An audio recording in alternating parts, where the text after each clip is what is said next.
장 자크 루소라고 하는 학자가 유명하죠, 루소. 예, 이분의 풀네임이 장 자크 루소예요. 이런 얘기를 했었어요. 인간 불평등 기원론이라는 내용에서 이분이 이 얘기를 합니다. 속임수와 편법으로 쌓아 올린 이 사회는 결국 인간을 자기 자신보다 타인의 눈에 비친 자신의 이익만을 쫓는 존재로 떨어뜨렸다, 전락시켰다, 이렇게 얘기합니다. 그러니까 루소가 봤을 때는 현대사회의 불평등이나 사람들을 속이는 기만, 그죠? 기만은 뭐야? 오늘 본문에도 나오지만 기만은 마음이 두 개인 거예요. 그래서 속으로는 딴 생각하고 있으면서 겉으로는 그러는 척 하는 그런 거가 사회에 가득해지면, 예, 그건 뭐예요? 다른 사람을 속여서 자기 이익을 취하는 그런 사회가 돼버린다. 그래서 속임수나 편법이 마치 세상을 지혜롭게 살아가는 하나의 방법인 것처럼 이렇게 되는 사회가 되어버린다 라고 현대사회의 불평등 문제를 루소가 이렇게 지적을 했습니다. 간단하게 말해서 오늘 시인은 이 시 속에서 하나님 앞에 탄원합니다. 하나님 앞에 하소연을 하고 있어요. 그 이유는 무엇입니까? 우리가 본문에서 보듯이 경건한 자가 없고 오히려 충실한 자들이 인생에서 더 어려움을 당해요. 그 이유는 뭡니까? 거짓, 아첨, 그리고 두 마음, 이 얘기들을 하고 있습니다. 거짓은 뭐예요?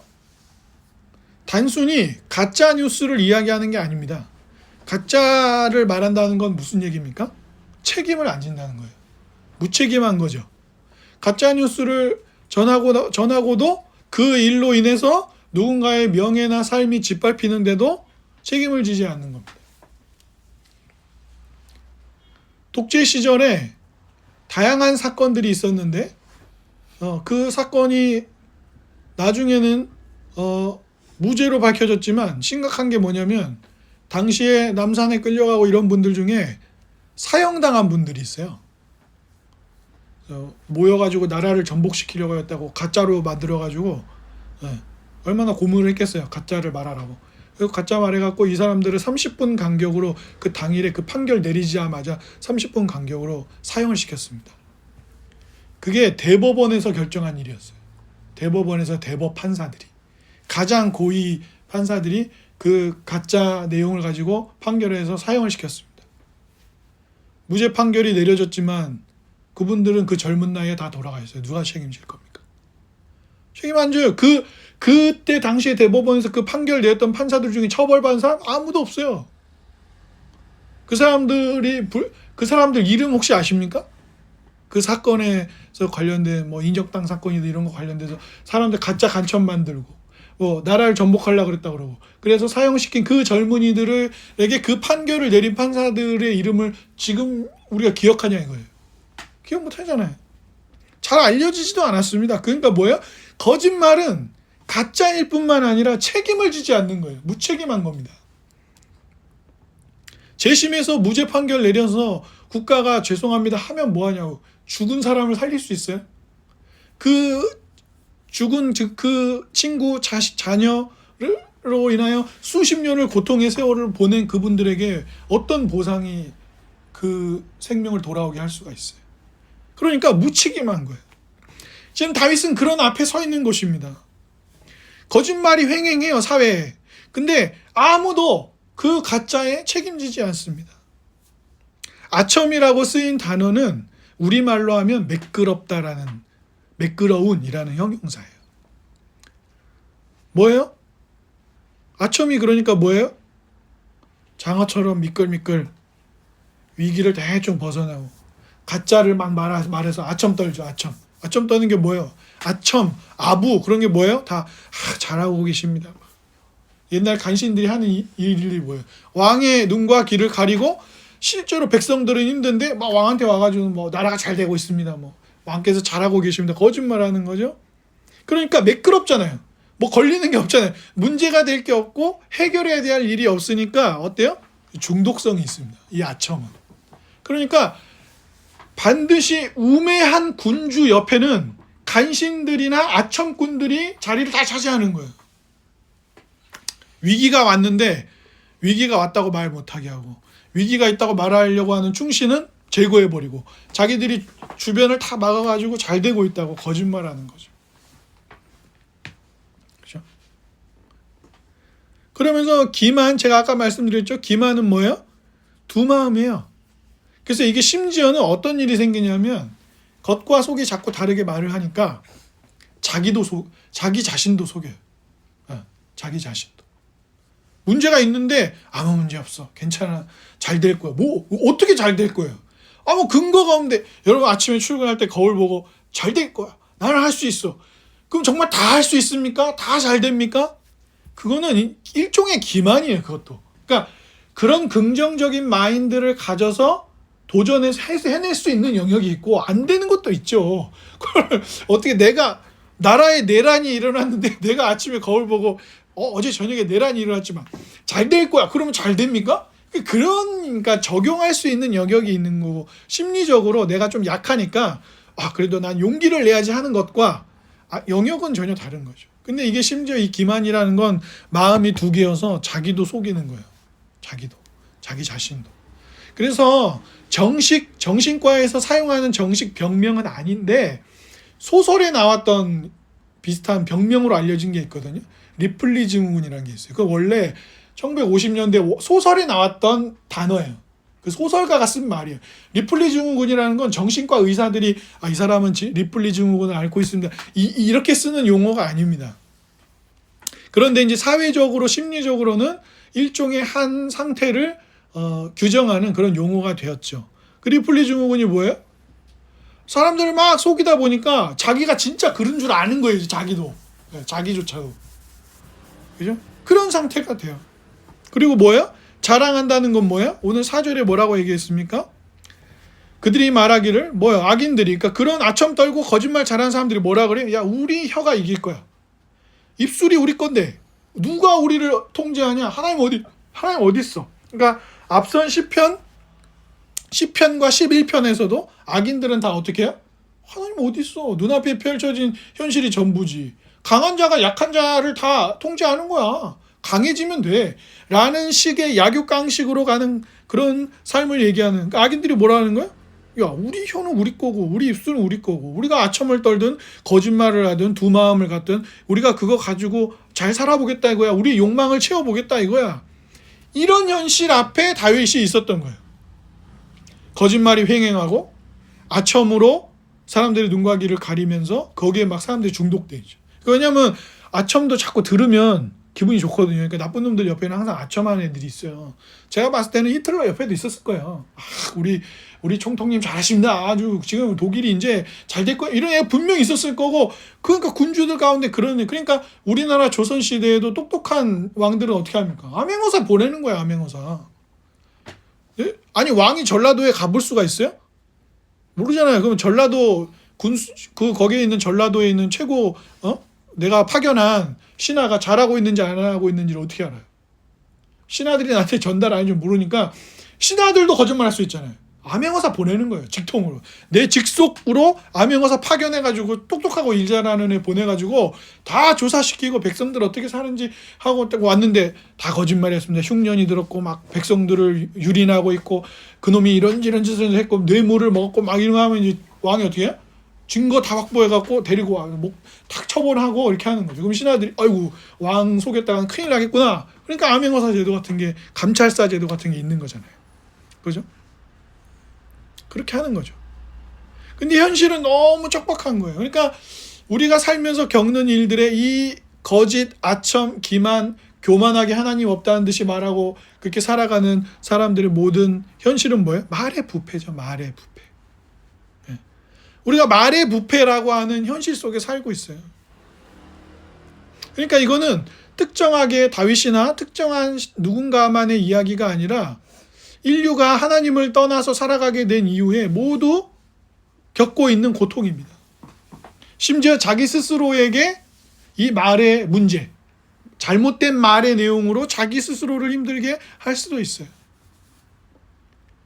그래서 말은 단순히 누군가에게 상처를 입히고 왜곡시키는 것만이 아니라 문화 전체를 뒤엎는 엄청난 힘이 있죠. 히틀러가 그렇게 연설을 잘했다 그러잖아요. 어?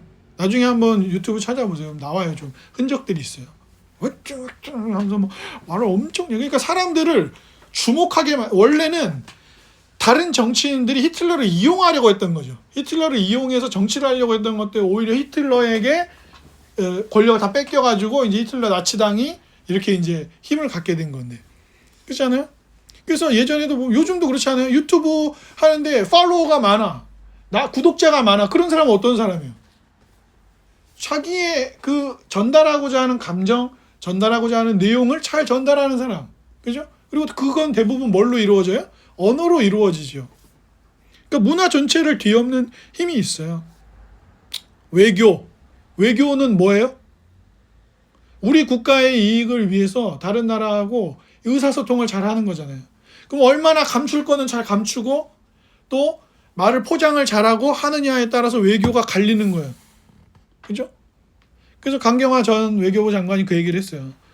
어떻게 사람을 잘 설득할 수 있냐, 어떻게 외교를 잘하냐 했을 때 잘 듣는 거라고. 잘 들어야 이 사람의 상황도 잘 이해하고 이 사람의 상황을 잘 알아서 거기에 대응을 할 수 있다는 거예요. 그래서 자기는 너무 뻔한 얘기 같지만 손석희 씨가 물어봤을 때, 질문들 나왔을 때 잘 듣는 게 너무 중요하다, 그 얘기를 했었습니다. 언론은요, 또 정치는, 또 우리가 친구들과의 관계나 여러 관계, 친구들 중에도 간혹 이상한 애들이 있어요. 내가 얘랑 더 친하게 지내고 싶은데 이 친구가 다른 친구랑 더 친하게 지내는 거예요. 그래서 어떻게 해요? 얘랑 친하게 지내야 되니까 걔랑 얘 사이에 왔다 갔다 하면서 이 박쥐 같은 역할을 하는 거죠. 야, 채우리가 네 흉보고 다니더라? 걔 이런 얘기를 했어. 그래서 저쪽에 가지고 또, 야, 채우리가 너 흉보고 다니더라? 그래서 자기는 중간에서 딱 해가지고 얘 이제 친구를 차지하는 거예요. 뭐 하여튼 인간 사이에 별별 일이지. 그게 심지어 가족들 안에서 일어나요. 맨날 첫째든지 둘째든지 뭐 누구든지 남자든 여자든 엄마 아빠한테 걔 맨날 이르고, 그러면 이제 형제들 사이에서 도태되죠. 이르면 맨날 그렇게. 너 자꾸 엄마 아빠한테 뭐라 그래요? 그런 사람을 고자질한다고 그래요. 고자질쟁이. 그래서 학교에서도 잘해야 돼요. 친구들이 잘못했다고 무조건 선생님한테 가서 얘기하면 이제 친구들이 뭐라 그래요? 야, 쟤한테는 얘기하지 말자. 쟤는 우리가 뭔 얘기만 하면 선생님한테 가서 일러가지고 우리가 살 수가 없다, 이렇게 될 수도 있는 거예요. 그건 뭐 기업에서는 안 그렇습니까? 회사에서도 마찬가지죠. 야, 저기 김호건 이사님 라인 타야 돼. 아니야, 대표님 라인에 있어야 돼. 아니야, 어느 편도 들면 안 돼. 뭐 이런 사람도 존재하는 거죠. 야고보서 3장 8절 한번 볼까요? 신약성경. 야고보서 3장 8절입니다.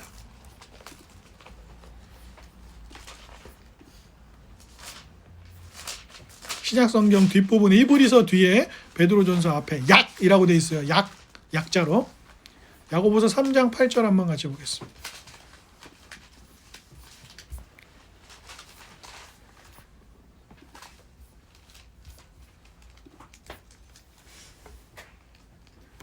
야고보서, 신약성경 야고보서 3장 8절 같이 읽어볼까요? 시작. 혀는 능히 길들일 사람이 없나니 쉬지 아니하는 악이요 죽이는 독이 가득한 것이라. 이게 로마서에도 나와요. 수군수군 되는 자, 속이는 자, 막 악한 말을 내뱉는 자, 목구멍에서. 그래서 예수님 뭐라 그러셨죠? 말이 뭐라 그랬어요?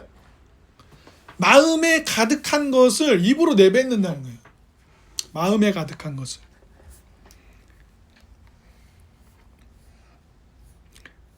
그래서 외교, 언론, 뭐 정치적인 목적을 위한 속임수를 쓰는 일, 서로를 기만하는 일, 관계를 망치는 일, 심지어 자기 자신을 속이는 일까지 다 이 말의 부패라고 하는 것이 우리의 삶에 자리 잡고 있는 것이죠.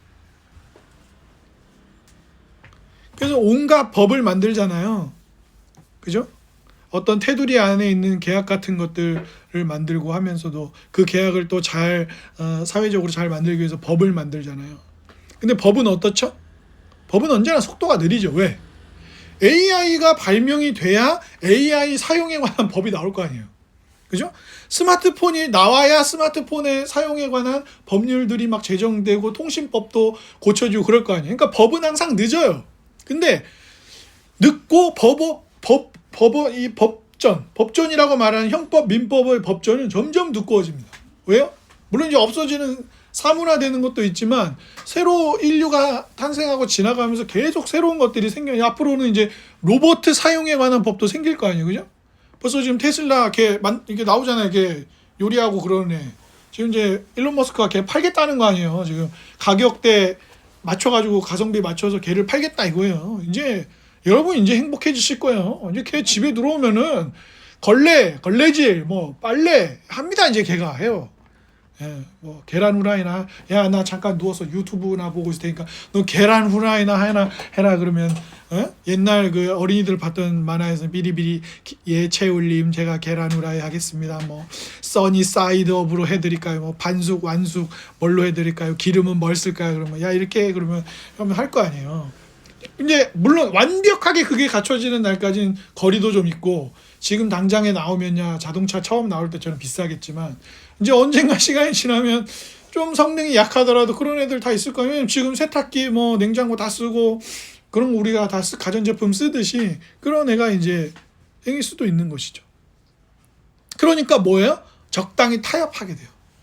법은 속도가 늦고 그런데 여전히 기만, 자랑, 교만, 거짓, 아첨 이런 건 여전히 있을 거 아니에요. 그죠? 세상에 계속 있잖아요. 그러니까 우리가 어떻게 해요?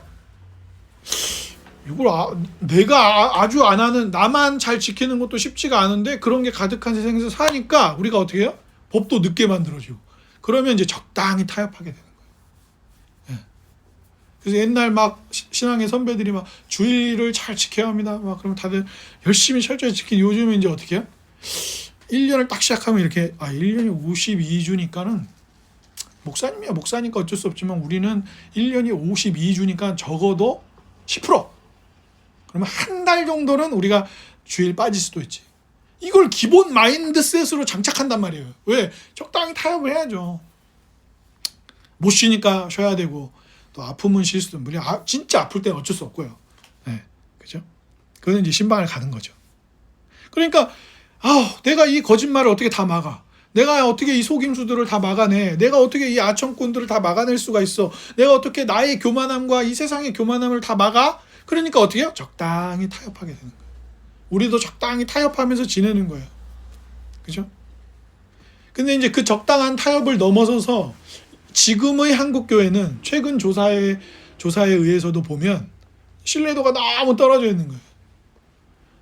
지난번에도 말씀드렸듯이 제가 아는 목사님이 예배당 구하려고 진짜 부동산 통해서 20군데 갔대요. 20군데.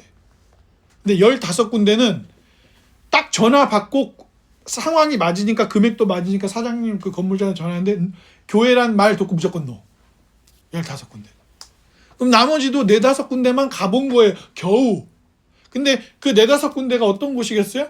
잘 안 맞죠. 우리가 찾는 조건이랑. 좋은 자리는 잘 안 주려고 그러겠죠. 당연히 교회에. 그죠? 심지어 어떤 교회는 자기들이 4층인가 3층에 있는데 아래층에 어떤 새로운 입주자가 들어왔대요. 근데 이분이 너무 민감하신 건지 무슨 트라우마가 있는 건지 아무도 뛰지도 않았는데 막 계속 올라와서 왜 뛰냐 막 이러면서 뭐라고 하신다는 거예요. 그래갖고 교회가 결국 이사를 결정했어요. 왜냐면 예배 때든지 그리고 예배 끝나고 교제할 때든지 성경 공부할 때든지 막 그런 게 없는데도 애들이 없고 누가 뛰지도 않았는데 올라가지고 계속 문을 두드리고 띵동띵동하고 소리를 지르고 이러니까 교회가 뭘 할 수가 없는 거예요. 그러니까 우리가 어떻게 해요? 우리도 타협하게 되는 겁니다. 적당히. 이럴 수 있지 저럴 수 있지. 이방원이 정몽주 꼬실 때 뭐라 했어요? 이런들 어떠하리 저런들 어떠하리. 그러면서 꼬셨잖아요. 정몽주한테. 그러니까 정몽주를 왜 꼬신 거예요? 너무 똑똑하고 좋은 사람이니까 조선의 건국에 함께 하자. 너도 정도전처럼. 어차피 고려는 끝났다 이제. 근데 이제 거기에 대해서 정몽주는 뭐라고 답을 했어요? 이 몸이 죽고 죽어 골백번 고쳐 죽어도 임을 향한 나의 마음 변하지. 그 임이 누구예요? 고려 왕조를 얘기하는 것이죠. 근데 우리는 전자로 가기가 쉽다는 거예요. 적당히 타협하는 거죠. 결국 우리는 하나님의 말씀에 이 본문은 이 시편 12편은 두 가지를 대조시키고 있어요. 뭐예요? 그런 속이는 자들의 이야기와 그리고 어떻게 해요? 5절 이하에 말씀하고 있는 눌리고 궁핍하고 가난한 자들을 안전한 곳에 두는 그 흑도가니에 7번 단련한 것과 같은 말씀, 주님의 말씀과 인생 가운데 우리 앞에 펼쳐지고 있는 거짓말을 대조시키고 있어요. 그런데 거짓말이나 아첨이나 기만의 어린, 교만의 어린 말을 한다는 건 결국 무슨 말이에요, 여러분? 왜 그런 말이에요? 왜 남을 속이려고 하죠? 왜 두 마음을 갖습니까? 왜 아첨을 하죠? 결국에는 그 말의 부패, 그 잘못된 그 언어들을 통해서 뭘 하려고 하는 거예요? 내 삶의 만족이나 기쁨을 얻어내려고 하는 거예요. 거기로부터 내 정체성을 얻어내려고 하는 거예요. 리플리 증후군이 왜 자기 자신까지 막 속아버리는 거예요? 자기 서울대 안 나왔거든요? 근데 리플리 증후군 걸린 사람은 진짜 자기가 서울대를 나왔다고 믿어요. 진짜요. 그러니까 남을 속일 수 있는 거예요. 그 말은 무슨 얘기예요? 남을 속이려면 나도 그걸 믿어야 돼요. 나는 그러니까 진짜 거짓말 잘하는 그런 사람들 있잖아요. 그런 사람들은요 자기도 속이는 사람이에요. 그러니까 눈에 한치의 그 뭐라 그럴까요? 머뭇거림이 없어요. 저 서울대 나온 누구입니다. 머뭇거림이 없다고. 자기가 정말 그렇게 믿어요. 내가 혹시 기생충 영화 보세요. 거기 보면 아들이 송강호 씨 아들 최우식 씨가 나오잖아요. 근데 거기서 뭐라 그래요? 딸은 포토샵을 해가지고 오빠가 서울대에 나왔다는 가짜 서울대 졸업증명서를 재학증명서를 만들어줘요. 그리고 그 아들이 그걸 딱 받고 엄마 아빠도 알아. 그러면서 친구가 하던 과외 부잣집을 자기가 과외를 하러 대타를 뛰는 건데, 그러면서 그 동생이 만들어준 가짜 그 재학생을 만들면서 아버지한테 뭐라 그래요? 아버지, 이건 거짓말이 아니에요. 여기 들어갈 거니까요, 제가. 여기 곧 제가 재수하고 있네, 삼수하고 있네, 내가 들어갈 거니까 이건 거짓말이 아니에요. 들어가서 이걸 진실로 만들면 되죠. 그런 거예요. 근데 그게 뭐예요? 내가 서울대 나온 사람이에요. 내가 대치동에 살고 있는 사람입니다. 내가 강남에 살고 있는 사람이에요. 내가 옷 잘 입는 사람입니다. 왜 가짜인데도 명품을 입고 들어요? 내가 이런 거를 입고 내가 이런 거를 드는 사람입니다 라고, 내가 이런 사람이에요. 그리고 그런 사람인 걸 보여주면서 이 관계 안에서 어떤 이익도 얻고 만족을 얻으려고 하는 거잖아요. 왜 책은 안 읽으면서도 그렇게 몸을 가꾸는 거예요? 왜?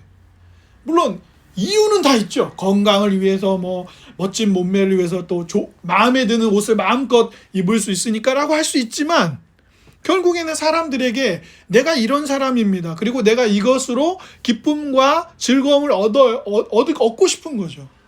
내가 서울대 나온 사람이 아니어도 되는 사회라면 굳이 사람들한테 서울대 나왔다고 속일 이유가 있습니까? 내가 아첨 떨지 않아도 되는 상황이라면 굳이 아첨을 떨 필요가 있나요? 그죠?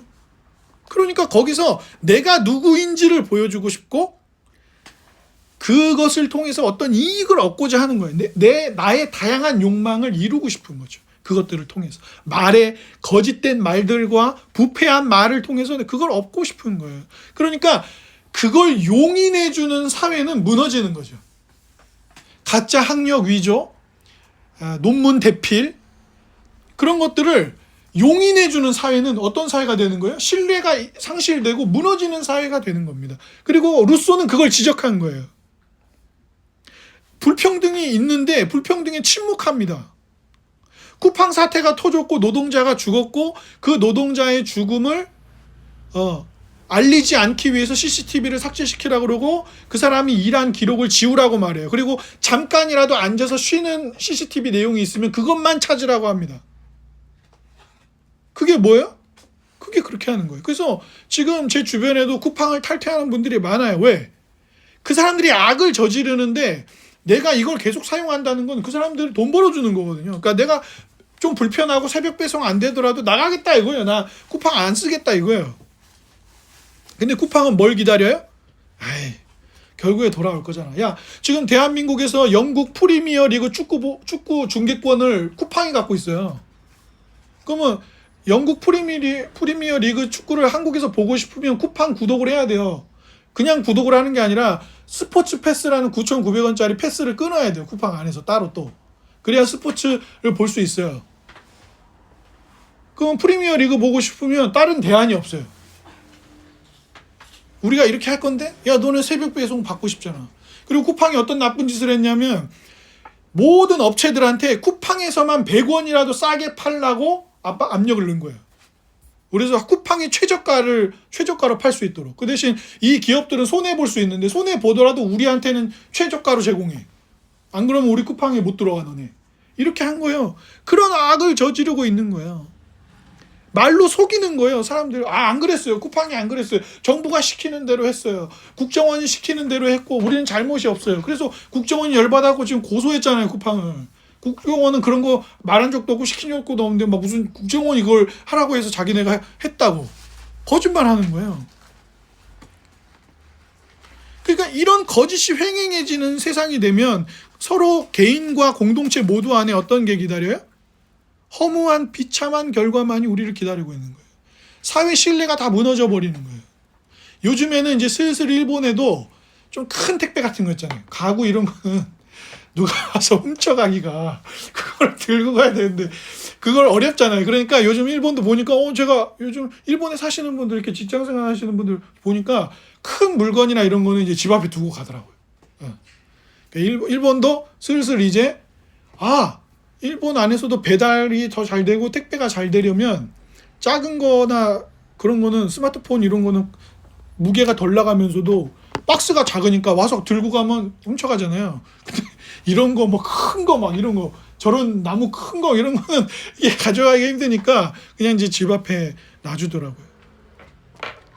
비참한 결과만이 그러니까 사회가 다 무너지는 거예요. 서로 아무도 못 믿는 거예요. 나한테 지금 좋은 얘기했는데 거짓말한 거 아니야? 선생님이 채월아 이번에 너 이렇게 한 거 잘했더라. 다음에 이렇게 또 하자. 근데 못 믿어. 선생님 또 교무실 가가지고는 또 딴소리 하시겠지. 막 이런 신뢰가 다 무너져 버리면 그 사회는 말의 부패로 인해서 완전 박살나는 거예요. 그러니까 지금 대한민국 국민들도 이제 뭐 조선일보, 중앙일보 이런 거 신뢰 안 합니다. 신뢰도가 완전 급감했어요. 떨어졌어요. 오히려 가장 큰 미디어 영향력은 유튜브가 가지고 있어요. 유튜브. 근데 웃긴 거 아세요? 조선일보, 중앙일보, 동아일보 이렇게 말하는 이 조중동이라고 말하는 이 사람들이 신문에서는 제일 파워가 컸었단 말이에요. 기존 신문 매체에서는. 근데 이 사람들이 뭐냐면 그 새 신문이 거의 독과점 상태였거든요. 신문에서는 다른 신문들보다. 근데 이 사람들이 뭐라 하냐면 유튜브에 보면 약 40여 개 정도 되는 채널이 언론 관련해서 영향력이 세다는 거예요. 그래서 조중동이 자기네 신문에서 뭐라 하냐면 독과점이다. 약 40개 정도의 미디어 채널이 미디어 언론에서 독과점을 하고 있다. 그러면 조중동 3개는 뭐 했어요? 그동안 대한민국에서. 그러니까 이런단 말이에요. 자기 얘기는 안 하고 막 자기들한테 유리한 여러분 유튜브 보지 마세요. 유튜브에는 약 40개 정도 되는 채널이 5천만 국민들에게 뉴스를 전하는 걸 독과하고 있습니다. 그러면 삼성, LG는 독과점 아니에요? 집에 가지고 있는 수많은 사람들의 TV 중에 삼성, LG 많잖아요. 그럼 독과점이네. 그럼 왜 그 얘기는 안 해요? 그러면 삼성이나 LG에서 조선일보, 중앙일보, 동아일보에 광고 끊을 거 아니에요. 그러니까 그건 무서우니까 돈 벌어야 되니까 말 못해요. 말할 수 있는 거예요. 여러분 김어준 뉴스를 유튜브에서 보지 마세요. 뭐 매불쇼를 보지 마세요. 뭐 한겨레에서 하는 유튜브 그런 거 보지 마세요. 왜 그거 정치적으로 자기들하고 좀 다른 편에 있으니까 독과점입니다. 저 사람들은. 그렇게 얘기한다. 신뢰가 사회가 다 무너지는 거예요. 그러니까 아무도 믿을 수 없고 고독해지고 거짓만 난무하는 그런 망가진 세상이 되어버리는데 그래서 국제언론기구에서 뭘 발표합니까? 각 국가별로 국민들이 그 국가의 그러니까 그 국가의 언론들이 얼마나 믿을만하냐, 얼마나 정확한 소식을 전하고 있냐, 얼마나 객관적이고 그런 소식들을 잘 전하고 있냐라는 걸 조사해서 발표하잖아요. 우리나라 되게 뒤에 떨어져 있었단 말이에요. 이것은 주님께서 우리를 찾아오셨을 때도 반복되었던 인류의 비참함입니다. 여러분 결국 예수님 왜 죽으셨어요? 예수님 죄 지어서 죽었어요? 아니잖아요. 예수님 죄 지어서 죽은 게 아니에요. 가짜 불법 재판, 거짓 증언, 그리고 유대 공동체의 지도자라고 하는 사람들이 자기들이 얻고자 했던 이득을 얻기 위해 비열한 방법을 써서 예수님 죽으셨죠. 그러니까 결국에 죄인들을 구원하러 온 예수님조차 거짓과 아첨과 기만과 교만함 때문에 예수님 돌아가셨어요. 그런데 요한복음에서는 뭐라고 얘기합니까? 요한복음 1장에 보면 이 구절이 나와요. 제가 읽어드릴게요.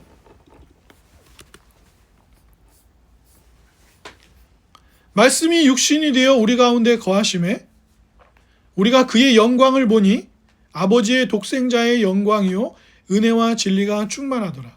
사도 요한은 이 요한복음 1장에서 예수님 이야기를 처음 꺼낼 때 태초에 말씀이 계셨는데 그 말씀이 하나님과 함께 계셨으니 이 말씀은 곧 하나님이시라고 했고, 제가 방금 읽어드렸던 14절에 그 말씀이 육신이 돼서 우리 가운데 오셨는데 그분은 은혜와 진리가 충만한 진실이었고 진짜였는데, 다윗이 말하는 우리의 현실은 거짓과 아첨과 기만과 교만이 있었다라고 성경은 우리에게 대조해서 보여줍니다. 오늘 시편 12편의 5절을 한번 같이 읽어보겠습니다. 시작. 여호와의 말씀에 가련한 자들의 놀림과 궁핍한 자들의 단식으로 말미암아 내가 이제 일어나 그를 그가 원하는 안전한 시체에 두리라 하시더라. 이것에 대해서 교부라고 불리는 아우구스티누스와 카시오도르스라고 하는 우리 신앙의 선배들이 있습니다. 뭐라고 이분들이 얘기하냐면, 이 구절을 해석할 때 이것은 예수님이 사람이 돼 말씀이신 그분이니까, 예수님은 진실한 말씀이시잖아요. 말씀 그 자체입니다. 거짓이 없고 진실하시죠. 오히려 예수님을 죽였던 이들이 거짓말을 했고 세상이 거짓됐지, 예수님은 은혜와 진리가 충만한 말씀 그 자체셨고 이 땅에 오셔서도 하나님의 말씀만을 순종하며 사셨죠. 그러니까 아우구스티누스와 카시오도르스라고 하는 교부들, 교회 아버지라고 불리는 이 교부들은 이 5절의 9절이 예수 그리스도를 이 땅에 보내셔서, 사람이 되어 이 땅에 보내셔서 그 부활을 통하여 적극적으로 거짓에게 승리하는, 그러니까 거짓으로 예수님을 죽였지만 예수님은 그 거짓된 자들이 받아야 하는 형벌을 대신 받으시고 부활하셔서 말씀이신 그분이 이 땅에 오신 것뿐만 아니라 죽음에서 부활해서 죄악에 승리하고 죽음에 승리하심으로써 뭘 보여주냐면, 여호와 하나님께서 궁핍하고 눌린 자들을 안전한 곳에 보내고 그분의 말씀은 은을 흑도가니에 7번 단련한 은과 같고, 그래서 그들을 지키셔서 비열함이 높임받는 이 세상에서, 악인들이 날뛰는 세상 속에서 그 모든 것들을 형벌을 내리실 뿐만 아니라 그것들로부터 사람들을 부활의 생명으로 구할 거라고 하는 해석으로 우리 교보들은 이 부분을 적극 해석하고 있어요. 진실한 말은 어디에서 나옵니까? 어떻게 해야 남을 속이지 않고 정중하며 진실된 말을 할 수 있나요? 거짓말을 해서 나의 정체성을 얻으려고 하는 사람들, 가짜 구찌가 아니라 구짜를 들고, 그죠? 프라다가 아니라 파라다를 입어서 내가 이런 사람이에요 라고 보여주려고 하는 사람들, 그리고 그것을 통해서 이득을 얻으려고 하는 사람들이 예수 그리스도를 믿음으로, 우리를 거짓말에서 건지신 그분을 믿음으로 더 이상 자기를 거짓말하지 않아도 되는 존재로 받아들일 때, 내가 하나님의 자녀구나, 내가 예수 그리스도의 백성이구나, 내가 그분의 제자이구나, 그분이 나를 진실과 은혜와 진리가 충만한 자기 자신의 은혜 가운데로 나를 이끄셨구나, 그 구원을 누리는 사람들, 그리스도께서 죽음과 부활을 통해 우리를 어디로 이끄셨는지를, 그래서 우리의 죄를 거짓말로 나를 치장하려고 했던 삶을 회개하고, 거짓말로 내가 이득을 얻으려고 했던, 관계를 얻으려고 했던, 사랑을 얻으려고 했던, 연예인들이 가끔 왜 거짓말해요? 인기가 사라지는 걸 놓치고 싶지 않기 때문에 거짓말하는 거잖아요. 그리고 그 인기가 존재해야만 뭘 얻죠? 소득을 얻잖아요. 연예인은 인기로 먹고 사는 거예요. 여러분, 저도 잘 나가는 연예인이 됐으면은 구찌나 그런 데서 저를 뭘로 불렀겠어요? 엠버서더로 저를 불렀을 거 아니에요. 그래서 1년에 막 지금도 김연아 선수는 현역에서 은퇴를 했지만 그리고 그 음반 그 피겨스케이팅 하고 있는 자리에 있지 않지만 지금도 유명 해외 명품 브랜드의 그 엠버서더 역할 같은 걸 하고 있단 말이에요. 그래서 막 1년에 몇 개씩 가방이나 이런 걸 공짜로 주고 그리고 얘기 들어보면 이렇게 할인을 해준다. 오승환 선수나 이런 사람들이 얘기 들어보면 그 삼성 야구 선수단은 새로 갤럭시가 나오면 준대요. 그냥 요즘은 어떤지 모르겠는데 전에는 그랬대요. 핸드폰 새로 나오면 주고. 그래서 또 오승환 선수가 한참 삼성에서 잘했을 때는 그 삼성전자 직원이 오더니 삼성에서 나오는 모든 전자제품이 적혀져 있는 플랜 그 딱 목록을 오승환 선수한테 주면서 오승환 선수 한참 삼성에서 잘했을 때 원하는 거 그냥 체크만 해서 주면 다 집으로 보내줬다. 그래갖고 체크해서 보내줬더니 싹 새 걸로 막 최신품으로 보내줬다고 하더라고요. 그러니까 속이지 않고 아첨하지 않고도 살 수 있는 새로운 피조물이 된 은혜, 복음으로 인해 구원 얻은 우리가 될 때 우리가 뭐예요? 더 이상 거짓말하지 않아도 되는 그런 세상 속의 소망으로 우리가 살아갈 수 있는 것이죠. 현실만 보면 타협하게 됩니다. 아, 그래, 우리도 아주 거짓말까지는 아니어도 적당히 침묵해주고 적당히 타협하고 선의의 거짓말 정도는 하고 그러면서 우리도 살자. 아주 안 하고 살 수가 없다, 이 세상을. 이렇게 돼요. 그러나 복음은 우리에게 그런 삶을 살도록 하지 않습니다. 아까 우리가 이사야 53장 읽을 때 이사야가 오실 메시아에 대해서 뭐라 그랬어요? 그는 끌려갔고 그렇했지만 뭐라 그랬죠? 거짓말 앞에서 침묵하고 어떤 것으로도 거짓된 것을 응답하지 않았다라고 이사야 선지자가 얘기하잖아요. 그것이 극대조를 이루는 것입니다. 오늘 시편 12편에서 거짓말로 잘 먹고 잘 사는 사람들의 삶으로 인해 탄식하는 시인의 탄식과 하나님의 말씀이 우리에게 주는 은혜가 다르다고 말합니다. 그리고 그 말씀은 결국 뭐야? 그 말씀이신 예수 그리스도가 이 땅에 오셔서 죽음으로 우리의 그 거짓된 삶은 다 형벌을 받아가시고 부활로 인하여 우리에게 진실된 말로 살도록 우리를 부르시는 것이죠. 사람을 만나면 그런 게 있잖아요. 오랜만에 친구를 만났어요. 오랜만에 친구들 만나고 뭐 친척들 만나고 젊은이들이 요즘에 설이나 명절, 추석 명절에 왜 고향에 잘 안 가고 싶어요? 그냥 그러잖아요. 취직했냐, 연봉이 얼마냐, 뭐 연애는 하고 있냐, 뭐 애는 안 낳을 거냐. 자기가 굉장히 불편한 얘기를 계속 한단 말이에요. 그럼 어른들도 술 먹으면 했던 얘기 또 하고 했던 얘기 또 하고 계속 그런단 말이에요. 아, 저도 그건 너무 싫거든요. 했던 얘기를 왜 또 하냔 말이에요. 한두 번 했으면 됐지. 근데 계속 한단 말이에요. 계속. 그러니까 일본 말에도 그런 말이 있다니까요. 설교하지 마. 나한테 설교하지 마. 그렇게 말을 해요. 가기 싫은 거죠. 그런데 진실된 말들이 있고 사랑하는 말들이 있고 예의를 갖춘 말들이 있다면 청년들이 고향에 돌아가기 싫겠어요? 예.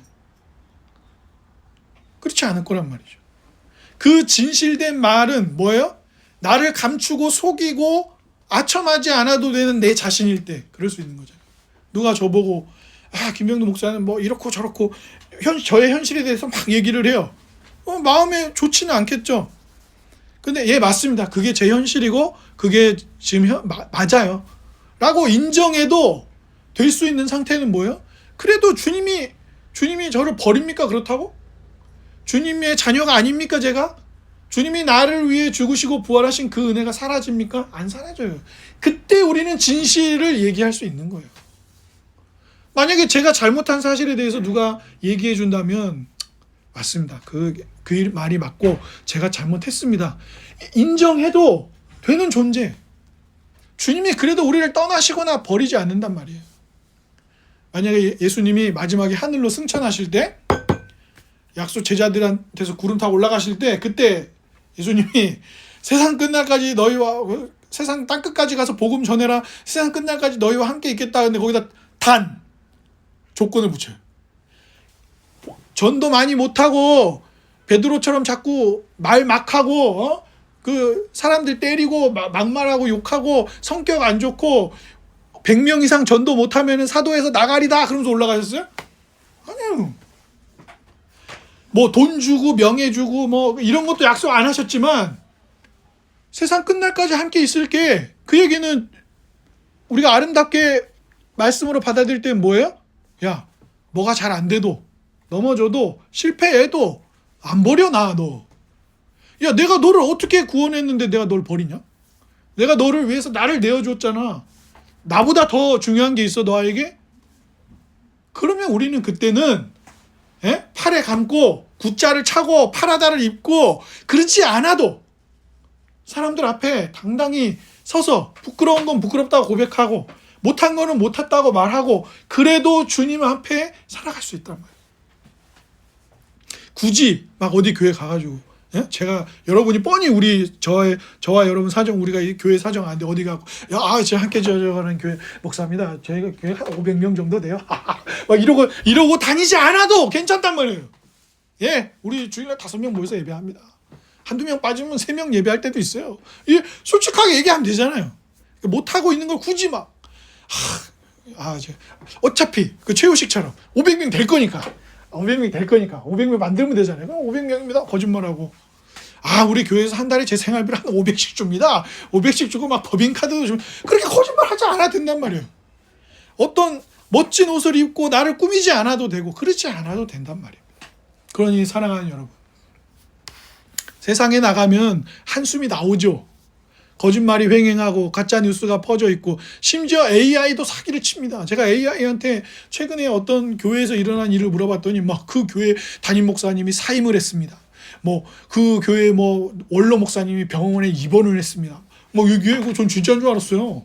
근데 나중에 알고 보니까 아니야. 그리고 내가 AI한테 야 너무한 거 아니냐?